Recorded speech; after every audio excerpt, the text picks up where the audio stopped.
Hi, welcome to Eye Openers. I'm your host, Brittany Drozd, and each week I bring you insightful conversations with entrepreneurs that will help you make more money, become a strong leader, and build a business culture that you're proud of. Grab your coffee and let's dive in. So, why is it important that we bring compassion to the workplace? Why are using these relational drivers of conversation so much more effective than deploying toughness? This is such a great question, and I get it all the time. In fact, even earlier this morning, I was on a coaching call with an awesome client, a thoughtful client, but she was so frustrated.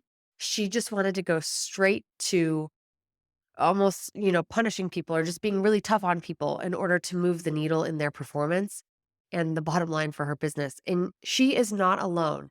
It is so common and so normal to get frustrated with an employee when you feel like they are underperforming or they have been making continuous mistakes. So easy to get frustrated and want to just say, oh, enough of this. Like, this is the punishment. Or, like you do that one more time and you're fired.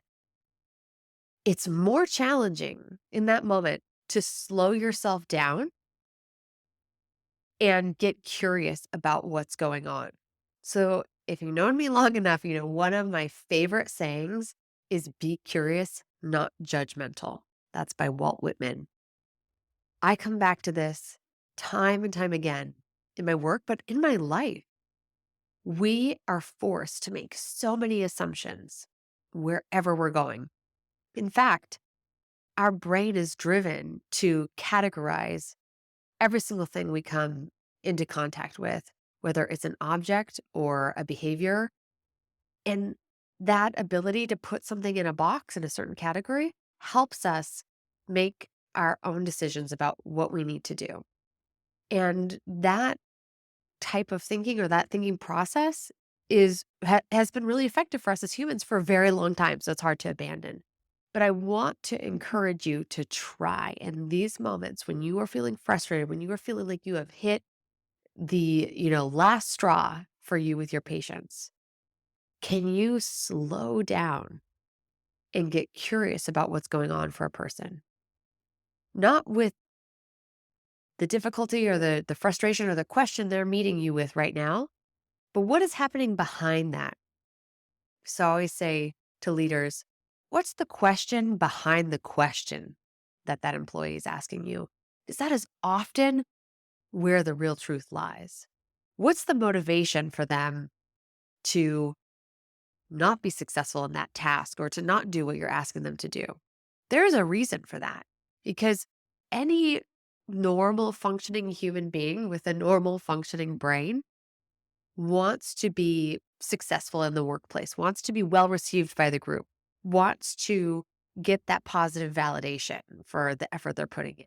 So if you don't see that, if you don't see that person acting in alignment with what I just described, I'm certain that there is a good reason for it. And instead of making a ton of assumptions about why that's happening for them, we can just ask them.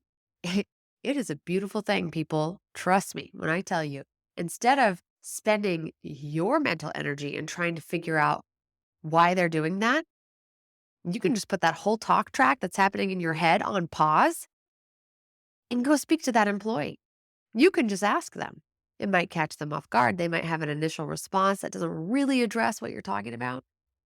But give it time, open it up, give the conversation space, let there be pause. You might even respond by saying, I hear that answer you're giving me. I wonder if there's something more. I had a coach who taught me to just say, what else? What else? Thanks for sharing all that. I'm learning so much. What else? The secret to making the what else question effective is the pause that happens thereafter. You can't just ask for something else and give it no room to breathe or not give it any space to come through. This is a pattern interrupt. They're not going to be ready for a question like that. So it's going to require a little bit of space for the truth of that answer to come through. the beautiful part about having this conversation and driving it with curiosity, curiosity to know, know more about them, to understand what's going on for them, it literally erodes the anger that you're experiencing, maybe they're experiencing too, behind this whole issue. We can like process through the emotions or find a way to not let the emotion drive the conversation, just being aware that it exists, we stand to have much more productive conversations and get this, even hear each other.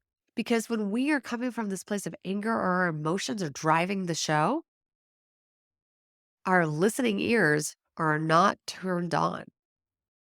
We are not in the place of wanting to hear other people and truly receive them. When we can enter into that mindset, only then are we truly being a leader and being interested in solving the problems for real, being interested in making the situation better for that employee and understanding what really motivates them. How can I make this better? How can I help make them more effective? What do they need from me? You could only show up in that way if you find a spot for the anger or make space for the possibility that something else might be happening and not them purposefully trying to make your life more challenging or frustrating. The benefits, this builds so much trust. When you can show up and still be in service of them, your team member, when you can put your own frustrations aside and want to improve the situation for the team, that person, your organization, it helps build so much trust between you and that employee or you and that team. And the irony of this whole thing is that that trust you built by showing up in that way, that's the thing that actually improves performance. Now, will the employee be able to tell you something and like, hey, actually, this is what's going on for me. And I found this challenging and I'm hoping you can help me with it. Sure. And then you can jump in that moment and you can make that thing different. And that would be fantastic for them. But the fact that you had enough self awareness to say, I see that person and something's not going right for them. And then you acted on it and you put your own frustrations and feelings aside to help be in service of creating that solution and everybody wins.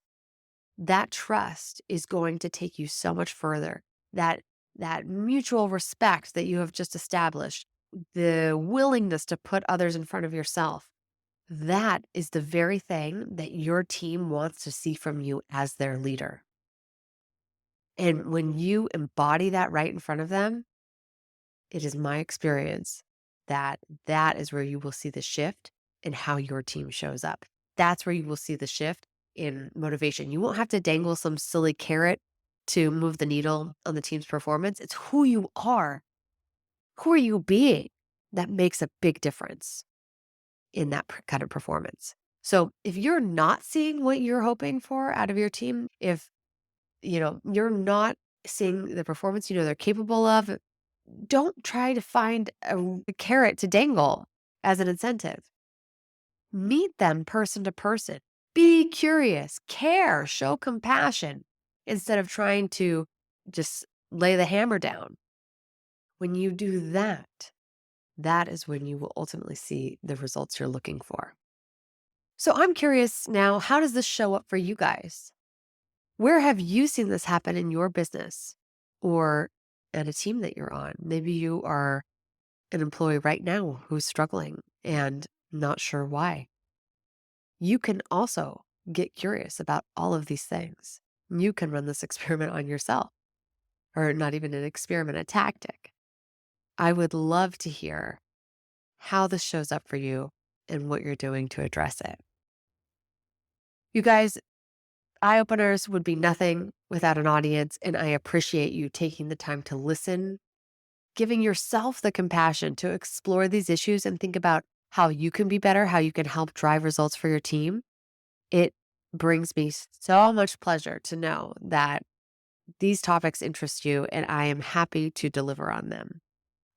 As always, I want to hear how trying these things out have positively affected you and your organization. So please reach out wherever you're seeing this, whatever platform you're on, comment. I want to know how this impacted you and what you gained from it. Thank you guys so much for listening.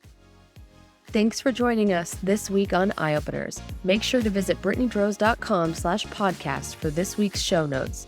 And if you found value in today's episode, I would so appreciate you giving us a rating on Apple Podcasts or share it with a friend. Also, don't forget to subscribe on Apple Podcasts, Spotify, Stitcher, or wherever you get your podcasts. This all helps to support the show.